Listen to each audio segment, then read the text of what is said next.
చేష్టలతో అల్లరి చేస్తావు. చిన్న కృష్ణయ్య ముద్దుల కృష్ణయ్య, చిలిపి చేష్టలతో అల్లరి చేస్తావు.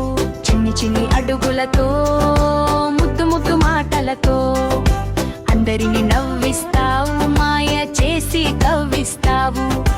బృందావనంలో గోపికలు నీ ఆటలతో ఎంతో మురిసేరయ్య. గోపికల వెన్నను అంతకడు పారాగిస్తావు. చిన్న కృష్ణయ్య ముద్దుల కృష్ణయ్య,